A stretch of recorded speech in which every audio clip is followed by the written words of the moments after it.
AG2R La Mondiale est heureux de vous présenter Face aux syndicats. Bonjour, bienvenue dans Face aux syndicats, l'émission qui vous propose de découvrir les organisations, les syndicats, les associations de l'univers de la sécurité. Aujourd'hui, j'ai le plaisir de recevoir une jeune femme, je le souligne car elles ne sont pas nombreuses dans l'univers de la sécurité, pas assez nombreuses, on en a besoin de plus, un peu plus de douceur dans ce monde de brut. Laure Thorez, bonjour. Bonjour. Merci d'être sur le plateau d'Agnews Sécurité. Vous incarnez la jeune garde de ce secteur puisque vous êtes la présidente de Génération Sécurité. Merci de votre invitation. Avec grand plaisir. Génération Sécurité, signalons que cette association est née en 2012, mais s'appelait encore récemment le Club des jeunes cadres en sûreté, c'est ça? Tout à fait. L'association a été créée en 2012 sous le nom du Club des jeunes cadres en sûreté et est devenue Génération Sécurité il y a très récemment, là en octobre 2021. Pourquoi avoir choisi de changer de nom? Une volonté de marquer encore plus fortement notre souhait de porter le lien intergénérationnel dans le monde de la sécurité globale. Et je pense que le nom le dit de lui-même. Oui, le nom est plus peut-être fédérateur. Vous en êtes la présidente. Comment est constituée cette association? Il y a, j'imagine, un bureau. Combien de membres dans ce bureau? Alors, on est constitué d'un conseil d'administration. Ouais. On est dirigé par un conseil d'administration dont je suis la présidente. J'ai la chance d'être accompagnée d'une belle équipe, 2 vice-présidents, un trésorier, un secrétaire général, un fonctionnement classique d'association. Puis après, on a un fonctionnement, on va dire, plus en province, ou en tout cas sur des relais locaux, oui, avec notamment une direction opérationnelle à Lyon. D'accord. Voilà. Et tous issus, bien évidemment, de l'univers de la sécurité privée, ou vous élargissez un peu plus? Et non, on élargit à la sécurité globale, donc sécurité publique ou privée, ouais, peu importe. Notre objectif, c'est vraiment de varier, de diversifier les profils. Et d'ailleurs, notre conseil d'administration le démontre clairement, puisqu'on a des membres qui sont issus de la sécurité publique ou d'activités dites privées de sécurité. D'accord. La moyenne d'âge du conseil d'administration? 35 ans. 35 voilà. ans. Alors, on va parler d'aujourd'hui, mais je voudrais revenir un petit peu à la jeunesse de cette association. Quel était le postulat de départ pour la création? En fait, quand l'association a été créée, la volonté, c'était de porter le lien intergénérationnel dans le milieu de la sécurité globale, chose qu'on continue à faire aujourd'hui, et de proposer un lieu d'échange et de réflexion qui permettent justement de porter sur ce lien, mais aussi de favoriser la montée en compétences, l'insertion sur le marché du travail, la responsabilisation des jeunes cadres en devenir ou en poste, et donc de pouvoir permettre cette transmission entre pairs avec des personnes plus ou moins expérimentées. D'accord. Et en 10 ans, parce que vous allez bientôt fêter les 10 ans de l'association, est-ce que cet objectif a évolué? Est-ce que vous avez élargi la palette? Oui, alors notre activité a évolué. Forcément, une association, ça vit avec son temps. Aujourd'hui, on propose régulièrement des rencontres privilégiées autour de thèmes d'actualité ou de thèmes plutôt techniques. Mais on porte aussi le lien intergénérationnel en participant à des événements du secteur, en étant actif notamment sur les salons professionnels et en contribuant régulièrement aux réflexions du secteur, ce qui n'était pas forcément le cas au tout début de la création de l'association. C'est vrai qu'aujourd'hui, on a une certaine reconnaissance qui commence à prendre. Notre volonté, c'est vraiment de devenir un acteur incontournable du secteur en tant que structure intergénérationnelle. D'accord. Donc effectivement, vous avez élargi cette palette dont je parlais tout à l'heure, avec entre autres des échanges. Quel type d'échange vous proposez à vos adhérents? Alors, on a des rencontres régulières organisées sur Paris et sur Lyon. D'accord. Quand vous dites régulières, c'est tous les combien de temps? À fréquence trimestrielle en général, puisqu'il ne faut pas oublier que l'ensemble des membres de l'équipe sont des bénévoles. Ça reste une association et donc qui passent leur temps en dehors du monde du travail sur ces sujets.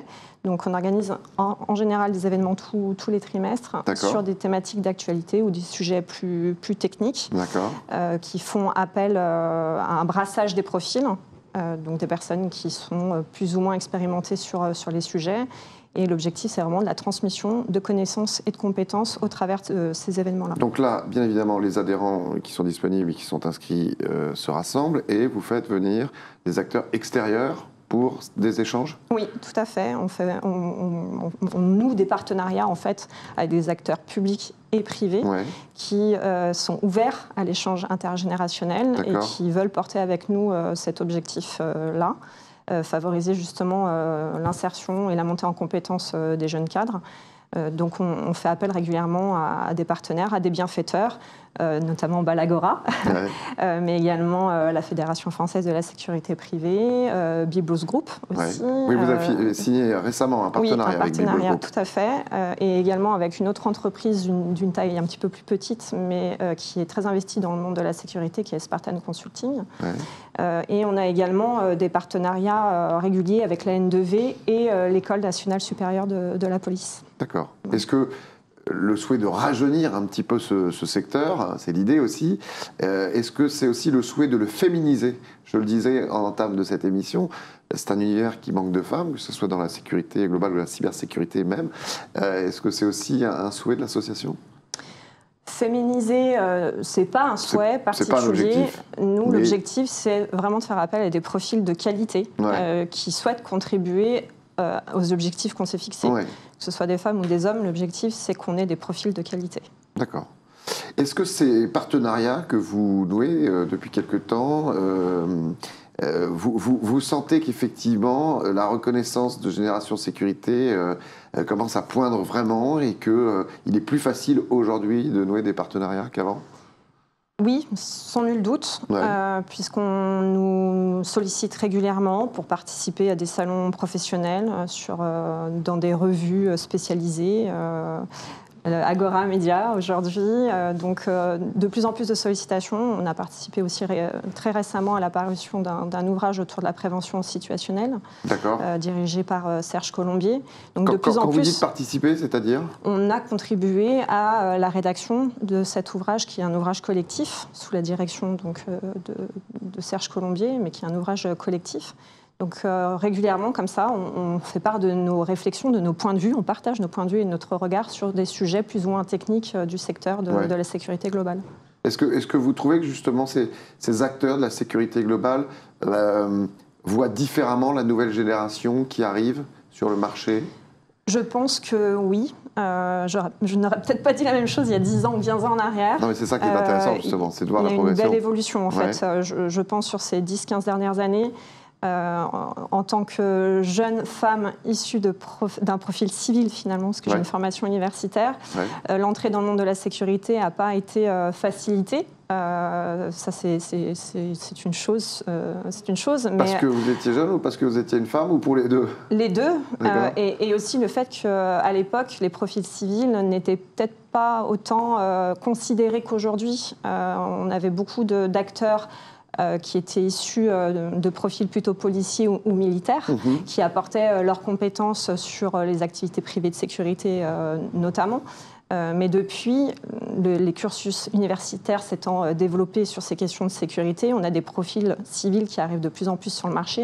Et c'est vrai qu'il y a une certaine reconnaissance depuis qui a pu se développer sur ces 10 dernières années de ces profils civils qui apportent quand même un regard, leur regard, peut-être différent, mais surtout complémentaire par rapport à ce qui pouvait être apporté par les profils plutôt policiers ou militaires.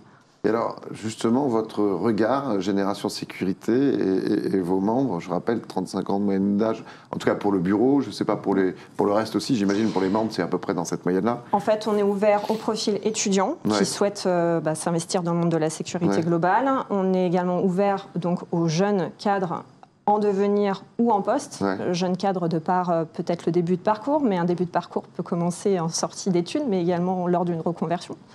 L'objectif, c'est vraiment de favoriser la montée en compétences des jeunes cadres. Donc, jeune, ça veut dire beaucoup de choses. Donc, nos profils varient entre étudiants et cadres plus ou moins expérimentés. Et puis, on a des cadres aussi expérimentés qui sont ouverts à l'échange intergénérationnel et qui viennent régulièrement sur nos événements. Vous avez des liens avec la formation professionnelle? Oui, tout à fait. D'ailleurs, dès ce soir, nous aurons un événement avec le président de l'UFAX, Olivier Drifort, qui a bien accepté, qui a accepté de bien vouloir échanger avec nous autour de l'intergénération au service de la sécurité globale, en présence également de Claude Tarlet, président de la FFSP. Quel est le regard justement de l'évolution de du continuum de la sécurité privée et du continuum de la sécurité, justement, de Génération Sécurité, de votre association? Alors nous, on prône un continuum du coup intergénérationnel. On parle beaucoup d'un continuum opérationnel ou stratégique. Aujourd'hui, c'est ce qui est porté notamment dans le cadre du livre blanc de la sécurité intérieure qui a été publié récemment. Mais à notre sens, il manque quelque part une notion de continuum entre générations qui est quand même assez essentielle. Et pour travailler ce continuum entre générations, la question de la transmission, elle est très importante. Ouais. Et la transmission, c'est aborder plusieurs sujets. C'est bien sûr les compétences, les connaissances, mais c'est aussi la remise en question. La remise en question, et le continuum doit favoriser cette remise en question qui, quelque part, permet de s'adapter à l'évolution de la société et donc d'innover. Est-ce que vous sentez par hasard qu'il y a un peu de résistance des aînés vis-à-vis de la nouvelle génération? Non, on ressent pas voilà, une méfiance quelconque. Bien au contraire, on est plutôt accueillis chaleureusement. On a les oreilles qui s'ouvrent de plus en plus sur ce qu'on peut apporter comme contribution. Donc, on n'a pas du tout ce sentiment aujourd'hui. D'accord. Quels sont les objectifs à court terme de Génération Sécurité? Est-ce que entre autres dossiers, vous êtes investi en ce qui concerne les événements importants à venir, c'est-à-dire la Coupe du Monde de rugby en 2023, ainsi que les Jeux Olympiques et Paralympiques de 2024? Alors oui, on a la chance et l'honneur d'avoir été intégré dans l'instance scientifique de la FFSP depuis sa création à la rentrée de septembre 2021. Donc, au travers de cette instance, on apporte notre regard sur ces questions-là, et notamment vis-à-vis des enjeux qui nous attendront sur les grands événements de 2023 et 2024 en France. Ça se concrétise comment ? Ce qui est souhaité par l'instance scientifique, c'est de pouvoir relayer des propositions dans le cadre des enjeux qui nous attendent sur 2021 pour pouvoir justement apporter un regard sur la sécurité des événements de la Coupe du Monde et des Jeux Olympiques et Paralympiques. Et plus précisément, les axes justement de Génération Sécurité en ce qui concerne ces deux événements? Alors aujourd'hui, notre contribution sur cette réflexion se portera notamment sur la question de la formation et sur les structures partenariales dans le secteur de la sécurité globale. Si vous pouvez développer. Alors c'est un travail qui est en cours d'élaboration, donc je ne peux pas trop le développer à la place de la FFSP, mais l'objectif c'est d'apporter notre regard sur ces questions-là, qui sont des sujets centraux, le partenariat, puisqu'on est quand même toujours sur cette histoire de continuum, et le continuum public et public-privé, et pourquoi pas aussi ouvert aux citoyens, mais également sur la question de formation, qu'est-ce qu'on pourrait être en mesure de faire pour justement préparer au mieux les événements qui nous attendent. C'est un gros dossier, ça, la formation. On le sait, dans le milieu de la sécurité privée, c'est quand même un des points faibles encore aujourd'hui. Oui, d'autant plus que j'ai cru comprendre que la volonté actuelle était plutôt de favoriser une qualification spécifique de nouveau pour les événements qui nous attendent, pour les agents de sécurité privée. Alors là, on n'est pas sur des questions qui concernent les cadres directement, mais qui les concernent quand même. Pour les Jeux Olympiques, effectivement. Voilà, et ça avait été déjà le cas dans le cadre de l'Euro 2016. Il est quand même dommage qu'on réitère les mêmes erreurs. D'accord. Donc vous pensez que on va avoir suffisamment de recul pour éviter de refaire les mêmes erreurs et que... Au vu de ce qui a été annoncé hier par notre Premier ministre, je n'ai pas l'impression. Vous en doutez? Oui. D'accord. On parle d'un manque de 20 à 25 000 agents de sécurité, hommes et femmes aussi. Est-ce que vous pensez qu'on va réussir à combler ce manque, ou que finalement on va être obligé de faire appel à de la main-d'œuvre étrangère? Alors c'est ce qui se dit, et au vu justement de l'annonce récente de notre Premier ministre, je pense qu'on va aller vers une qualification en effet spécifique pour ces événements, et on n'aura pas travaillé justement la montée en compétences des agents qui vont opérer sur le terrain. Donc après, il y aura peut-être tout un système de contrôle à mettre en place, peut-être via le CNAPS, à voir. Mais en tout cas, il faudra s'assurer, en effet, que les agents qui soient sur le terrain sont en mesure de répondre à la qualité souhaitée des prestations et en mesure aussi de pouvoir accompagner le public au mieux, puisque c'est ça aussi l'objectif, c'est quand même de représenter la France au travers de ces événements et donc de favoriser un service public quelque part qui soit le plus qualitatif possible. Pour terminer, est-ce qu'il y a d'autres travaux en cours au sein de Génération Sécurité ? Alors actuellement, on réfléchit notamment à la mise en place d'un tutorat, d'un parcours d'excellence qu'on pourrait proposer à un nombre réduit de nos adhérents. D'accord. Alors ça consisterait en quoi ? L'objectif, ce serait que les personnes qui sont le plus expérimentées et qui souhaitent adhérer à l'association puissent parrainer des profils qui sont plus jeunes pour justement les accompagner dans cette montée en compétences et dans l'insertion dans le monde du travail. D'accord.